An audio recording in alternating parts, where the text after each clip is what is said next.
मेरे प्यारे परिवारजनों, नमस्कार। मन की बात के एक और एपिसोड में मुझे आप सभी के साथ देश की सफलता को, देशवासियों की सफलता को, उनकी इंस्पायरिंग लाइफ जर्नी को आपसे साझा करने का अवसर मिला है। इन दिनों सबसे ज्यादा पत्र, संदेश जो मुझे मिले हैं वो दो विषयों पर बहुत अधिक है। पहला विषय है चंद्रयान-3 की सफल लैंडिंग और दूसरा विषय है दिल्ली में G20 का सफल आयोजन। देश के हर हिस्से से, समाज के हर वर्ग से, हर उम्र के लोगों के मुझे अनगिनत पत्र मिले हैं। जब चंद्रयान-3 का लैंडर चंद्रमा पर उतरने वाला था, तब करोड़ों लोग अलग अलग माध्यमों के जरिए एक साथ इस घटना के पल पल के साक्षी बन रहे थे। इसरो के YouTube लाइव चैनल पर 80 लाख से ज्यादा लोगों ने इस घटना को देखा। अपने आप में ये एक रिकॉर्ड है।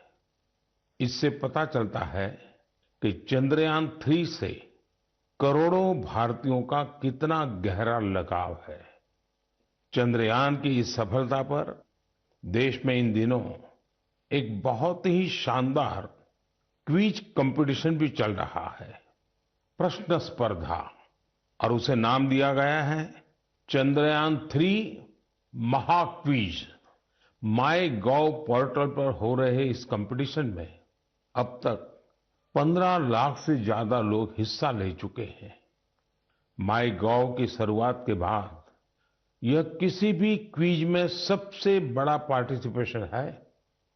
मैं तो आपसे भी कहूंगा कि अगर आपने अब तक इसमें हिस्सा नहीं लिया है तो अब देर मत करिए। अभी इसमें 6 दिन और बचे हैं। इस क्विज में जरूर हिस्सा लीजिए।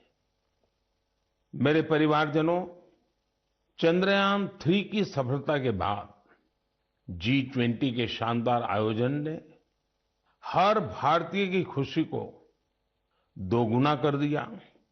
भारत मंडपम तो अपने आप में एक सेलिब्रिटी की तरह हो गया है। लोग उसके साथ सेल्फी खिंचा रहे हैं और गर्व से पोस्ट भी कर रहे हैं। भारत ने इस समिट में अफ्रीकन यूनियन को G20 में फुल मेंबर बनाकर अपने नेतृत्व का लोहा मनवाया है। आपको ध्यान होगा, जब भारत बहुत समृद्ध था, उस जमाने में हमारे देश में और दुनिया में सिल्क रूट की बहुत चर्चा होती थी। ये सिल्क रूट व्यापार कारोबार का बहुत बड़ा माध्यम था। अब आधुनिक जमाने में भारत ने एक और इकोनॉमिक कॉरिडोर G20 में सुझाया है। ये है India middle east Europe economic corridor. ये कॉरिडोर आने वाले सैकड़ों वर्षों तक विश्व व्यापार का आधार बनने जा रहा है। और इतिहास इस बात को हमेशा याद रखेगा कि इस कॉरिडोर का सूत्रपात भारत की धरती पर हुआ था। साथियों, G20 के दौरान जिस तरह भारत की युवा शक्ति इस आयोजन से जुड़ी, उसकी आज विशेष चर्चा आवश्यक है। साल भर तक देश के अनेकों यूनिवर्सिटीज में G20 से जुड़े कार्यक्रम हुए। अब इसी श्रृंखला में दिल्ली में एक और एक्साइटिंग प्रोग्राम होने जा रहा है, G20 यूनिवर्सिटी कनेक्ट प्रोग्राम। इस प्रोग्राम के माध्यम से देश भर के लाखों यूनिवर्सिटी स्टूडेंट्स एक दूसरे से जुड़ेंगे।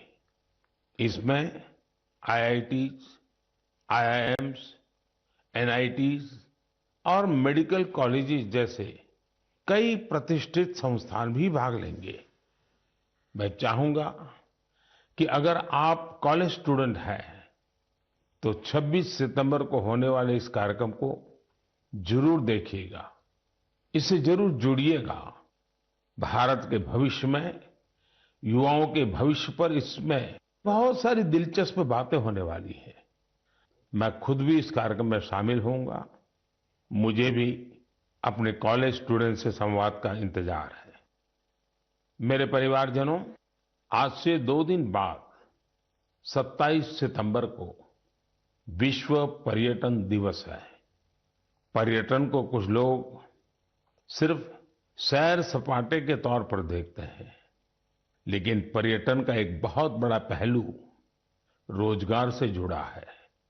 कहते हैं, सबसे कम इन्वेस्टमेंट में सबसे ज्यादा रोजगार अगर कोई सेक्टर पैदा करता है तो वो टूरिज्म सेक्टर ही है। टूरिज्म सेक्टर को बढ़ाने में किसी भी देश के लिए गुडविल, उसके प्रति आकर्षण बहुत मैटर करता है। बीते कुछ वर्षों में भारत के प्रति आकर्षण बहुत बढ़ा है और G20 के सफल आयोजन के बाद दुनिया के लोगों का इंटरेस्ट भारत में और बढ़ गया है। साथियों, G20 में 1 लाख से ज्यादा डेलीगेट्स भारत आए। वो यहाँ की विविधता, अलग अलग परंपराएं, भांति भांति का खान पान और हमारी धरोहरों से परिचित हुए।